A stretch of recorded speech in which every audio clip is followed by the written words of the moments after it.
In the split second it takes to push a button. The world as we know it can end.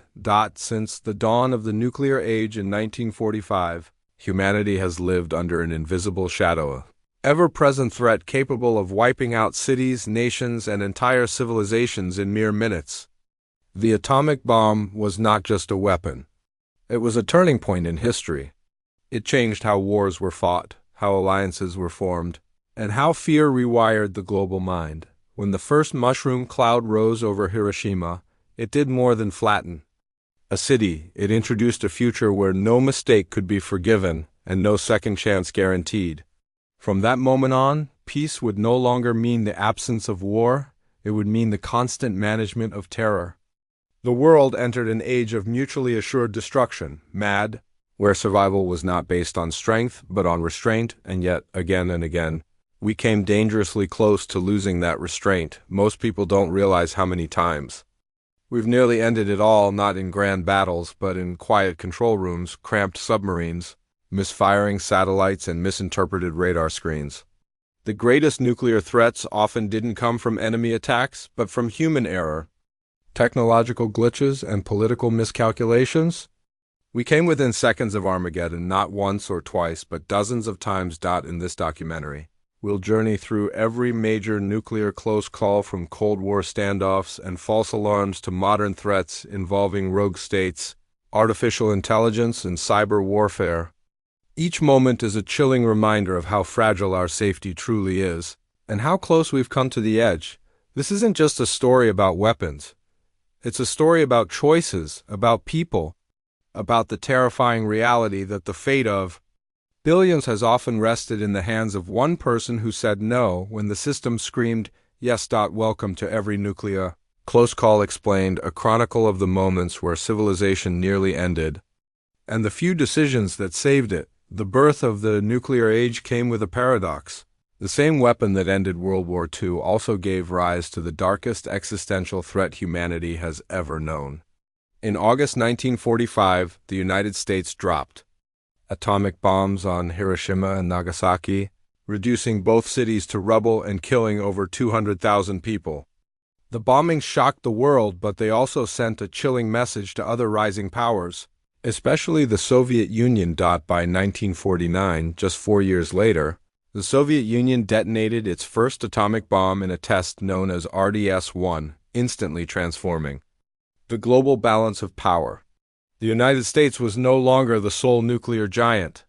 The world had entered a deadly new era where diplomacy would now operate under the shadow of instant annihilation.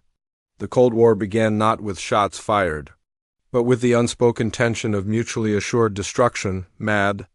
Nuclear stockpiles grew rapidly. By the 1950s, both nations had hundreds of warheads. By the 1960s, thousands. But technology outpaced caution, and systems built in haste often failed in silence. In 1956, the Suez Crisis nearly became the world's first nuclear-triggered war by misunderstanding. Britain, France, and Israel invaded Egypt to seize control of the Suez Canal after its nationalization by Gamal Abdel Nasser. The Soviet Union, siding with Egypt, made aggressive threats, some interpreted by the West as hints of nuclear intervention. The United States, fearing escalation, pressured its European allies to retreat. For a brief window, superpowers stood on opposite sides of a global flashpoint. Though war was avoided, the world had its first terrifying glimpse of how regional conflicts could entangle nuclear giants in a deadly chain reaction.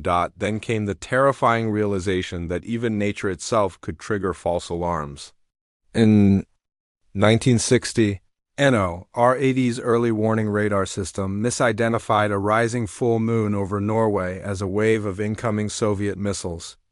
The moon's reflection, under rare atmospheric conditions, created a radar signature resembling a missile launch. Commanders were moments away from escalating the alert level to DEFCON 3, which would have scrambled nuclear bombers into the air. Fortunately, cooler heads paused to double-check the readings, and a lunar disaster was narrowly avoided. But perhaps the most harrowing moment of this era occurred not overseas, but within the U.S. itself. On January 24, 1961, a B-52 Stratofortress, carrying two massive Mark 39 hydrogen bombs, broke apart in midair over Goldsboro, North Carolina, after suffering a fuel leak. The bombs plummeted to the ground. One got caught in trees with its parachute and was recovered relatively intact. But the other slammed into a field at over 700 miles per hour, and it nearly detonated. Of the 4 fail-safe arming mechanisms, 3 failed. The last one, a simple low-voltage switch, was the only thing that prevented the explosion of a bomb 260 times more powerful than the one dropped on Hiroshima. Had it gone off, it would have vaporized parts of North Carolina, rendered neighboring cities uninhabitable, and triggered questions about whether the Soviets were involved, possibly pushing the world toward nuclear retaliation. The U.S. government classified the incident for decades. Terrified of the implications, this era revealed a horrifying truth. Nuclear war might not start because of politics or ideology, but because of a simple mistake, a faulty chip, a bad reading, or gravity itself. Nothing in human history has come closer to ending civilization than the 13 days of October 1962. It began with black and white photographs, grainy images captured by American U-2 spy planes flying over Cuba. Analysts at the CIA saw something terrifying: Soviet medium-range ballistic missile launchers capable of carrying nuclear warheads and reaching most of the continental U.S. within minutes. Their presence wasn't just a strategic threat. It was a psychological invasion, a dagger placed at America's throat. President John F. Kennedy, just 45 years old, now stood as the final buffer between peace and annihilation. Instead of ordering immediate military strikes, he chose a strategy of naval blockade, publicly labeled a quarantine to avoid the appearance of war. But behind the scenes, U.S. bombers were loaded with nuclear payloads. Submarines were sent to strategic points. Soviet ships steamed toward the quarantine line. The U.S. raised its military alert level to DEFCON 2, one step from all-out nuclear war. Only once in history has it gone that high. The world watched in paralyzed silence. Yet, the real crisis occurred underwater. On October 27th, a Soviet submarine B-59 was lurking near the U.S. Navy's quarantine zone.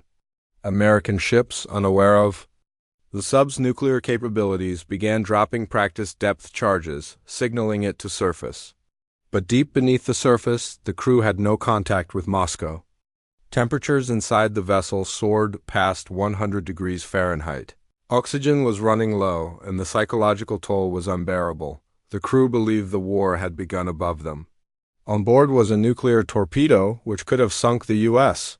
fleet and likely provoked a full retaliatory strike. Soviet launch protocol required 3 officers to consent to firing. 2 said yes. The third, Vasily Arkhipov, said no. He argued that they must surface and await confirmation.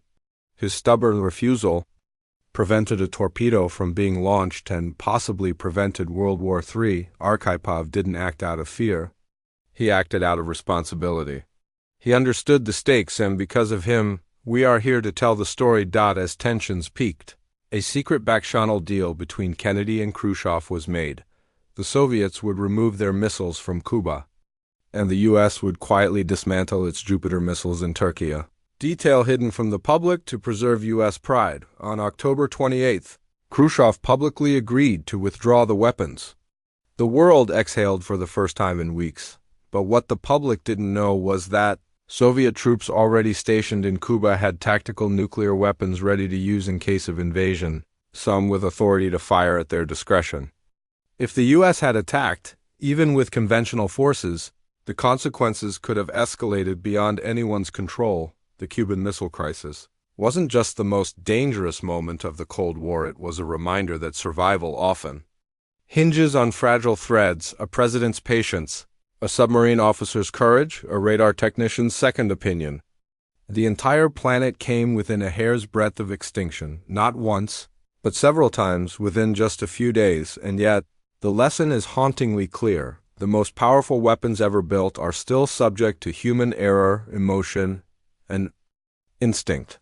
We didn't avoid nuclear war because the system worked. We avoided it because the right people in the right moments chose restraint. After the Cuban Missile Crisis, both the United States and the Soviet Union learned a hard lesson. Nuclear war could start not just through aggression, but by accident, miscommunication, or false alarms. Yet despite this awareness, the decades that followed were not marked by restraint, they were shaped by deep paranoia, rapid weapons buildup, and dangerously flawed systems. In 1979, the world nearly stumbled into nuclear war over a training tape. At NORAD, a computer simulation meant for practice was accidentally loaded into the live system, triggering a false alert that a full-scale Soviet missile attack was underway. Pentagon officials rushed to assess the threat, scrambling aircraft, and preparing to brief the president. Strategic bombers were readied on runways. For several minutes, the world's most powerful military thought World War III had begun. But then technicians discovered the error. It wasn't a Soviet attack, it was just a scenario. A computer training tape had brought humanity to the brink. That wasn't a one-time mistake. Only a year later, in 1980, another incident exposed just how vulnerable America's early warning systems were. This time, a faulty computer chip, costing less than $1, sent out false signals indicating that 2,200 Soviet missiles were inbound. The system automatically alerted High Command. Missiles were prepped. Air Force One stood ready. President Jimmy Carter was just moments from being woken and briefed when a systems analyst caught the glitch in time. The culprit? A defective chip in NORAD's 1960s era equipment. One tiny hardware malfunction could have triggered an irreversible chain of decisions. The most dangerous moment of this era came in 1983, a year so tense, it felt like a global pressure cooker ready to explode. In September, a Soviet satellite early warning system detected what it thought were 5 U.S. nuclear missiles launched from bases. Protocol required immediate retaliation. Soviet Lieutenant Colonel Stanislav Petrov sat alone in the command center, his screen flashing red, sirens blaring. The system urged him to report the launch as real, but Petrov paused. Something didn't feel right. 5 missiles, why only 5? He reasoned that a real American first strike would involve hundreds. Defying orders, he reported it as a false alarm even, though he had no proof at the time. Hours later, his instincts were confirmed. The system had misinterpreted sunlight reflecting off clouds over Montana. Stanislav Petrov, with no guarantee he was right, chose to trust human logic over automated data, and in doing so saved millions of lives. But just weeks later, the situation worsened. In November 1983, NATO conducted Able Archer 83, a realistic military exercise simulating a coordinated nuclear response in Europe. The exercise was so convincing, featuring encrypted messages, radio silence, and top-level command movements that the Soviets believed it could be a cover for an actual first strike. In response, Soviet nuclear forces were placed on alert, with bombers fueled and ready. Intelligence later revealed that the USSR was seriously preparing for a Western attack. This was the closest we had come to nuclear war since Cuba, the terrifying irony. The West had no idea how close the Soviets were to launching a preemptive strike. It wasn't until later that documents revealed how frightened Moscow was. A simulation almost became reality, not because of aggression, but because of misunderstanding and fear. When the Berlin Wall fell in 1989 and the Soviet Union collapsed in 1991, the world breathed a sigh of relief. The Cold War was over. The nuclear nightmare, many hoped, had ended. But peace brought a new kind of danger, not the calculated tension of two superpowers, but the chaotic uncertainty of unguarded arsenals, weak states, and decentralized command. One of the most frightening incidents of the post-Cold War era occurred in 1995, during the now infamous Norwegian rocket incident. On January 25th, a team of Norwegian and American scientists launched a research rocket to study the Northern Lights. The launch had been pre-approved and notified to global agencies. But due to a communication failure, the Russian military never got the memo. The radar at Olenegorsk detected the rocket's signature and mistook it for a U.S. submarine-launched Trident missile aimed at Moscow. For the first time in history, Russia's nuclear briefcase known as the Shaget was activated. President Boris Yeltsin, defense officials, and top generals had just minutes to decide whether to launch a counterstrike. They opened the codes. They tracked the missile. They prepared for retaliation. Then they waited. The radar showed the missile veering away.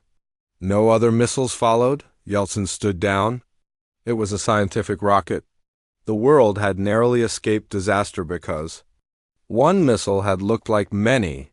One signal, misinterpreted, could have triggered a global inferno. Even more disturbing was the state of nuclear security in the aftermath of the USSR's collapse. With the Soviet Empire in ruins, thousands of nuclear weapons were scattered across 4 nations: Russia, Ukraine, Kazakhstan, and Belarus. Control over many of these warheads was unstable. Nuclear materials were missing. Soldiers went unpaid. Facilities were unsecured. The fear wasn't just about war anymore. It was about theft, sabotage, and nuclear terrorism. The CIA warned of loose nukes, tactical weapons small enough to fit in a suitcase but powerful enough to level a city. Black markets began to whisper of uranium sales and rogue scientists. The nightmare had shifted from doomsday by doctrine to destruction by desperation. In this fragile moment, programs like the Nunn-Lugar Cooperative Threat Reduction Initiative stepped in to dismantle weapons and secure stockpiles across the former Soviet world. Billions of dollars were poured into decommissioning warheads, shutting down silos, and repatriating nuclear arms. It was a race against time and greed. By the end of the 1990s, the world had avoided major catastrophe, but the sense of safety was an illusion. The Cold War was over. But the weapons were still here, the systems were still flawed, and new threats were already forming in the shadows of the old world order. As the 21st century dawned, the threat of global nuclear war no longer dominated the headlines, but the danger never left. Instead, it evolved. The new era brought with it unstable regimes, rogue nations, non-state actors, cyber vulnerabilities, and renewed geopolitical rivalries.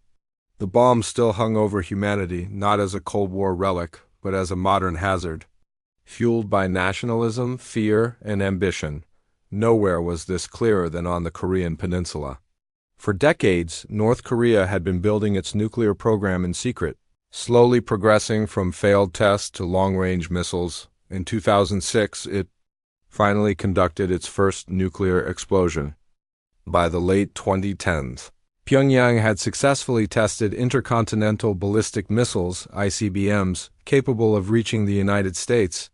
During the 2017 crisis, tensions soared as U.S. and North Korean leaders exchanged fiery threats, and missile launches flew over Japan, triggering air raid sirens and nationwide panic. Military assets from both countries were on alert. Any misstep, could have started a catastrophic regional war with global consequences. But North Korea wasn't the only flashpoint. India and Pakistan, both nuclear-armed nations, have fought multiple wars since independence. But none were as dangerous as the standoff in 1999 during the Kargil War, or the crisis in 2019 following the Pulwama attack. After Indian jets crossed into Pakistani territory for the first time in decades, both nations mobilized their militaries. Fighter jets were shot down, missiles were armed, and worst of all, nuclear weapons were moved into position. The world held its breath as two bitter rivals linked by geography, blood, and history stood on the edge of disaster. Once again, diplomacy barely diffused the situation. But the lesson was clear: localized violence could spark a global nuclear nightmare. Then came Russia's invasion of Ukraine in 2022, a turning point that reintroduced nuclear rhetoric into mainstream politics. As Ukrainian resistance stiffened and Western support increased, President Vladimir Putin repeatedly referenced Russia's nuclear arsenal not just as a deterrent but as a veiled threat. He ordered the country's strategic nuclear forces to be placed on heightened alert, sparking fears of tactical nuclear use on the battlefield. Unlike previous threats, this time the war was real and the nuclear option was part of active military planning. Western nations scrambled to understand Russia's doctrine. Would it use low-yield nuclear weapons to end a conventional war? What would NATO do in response? Even more alarming is the modern vulnerability no Cold War planner had ever imagined: cyber attacks on nuclear command systems. Today, as artificial intelligence and automated defense networks become central to decision-making, experts fear a scenario where a hacked early warning system, spoofed data, or AI-driven escalation could trigger war faster than any human could intervene.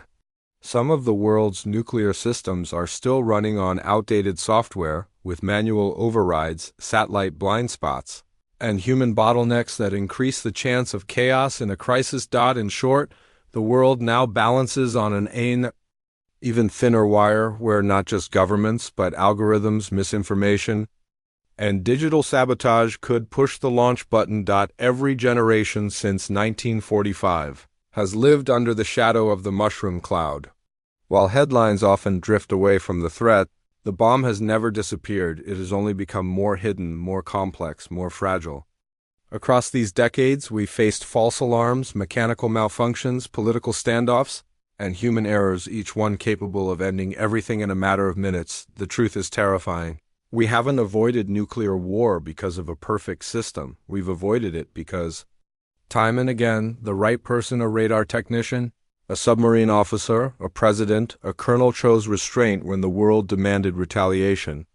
These individuals acted not with the cold logic of war, but with the fragile wisdom of fear, intuition, and humanity. But can we rely on that forever? As new powers emerge, as old arsenals decay, and as AI and cyber warfare redefine the rules of conflict, the threat of a nuclear mistake or intention only grows. The question is not whether another close call will happen,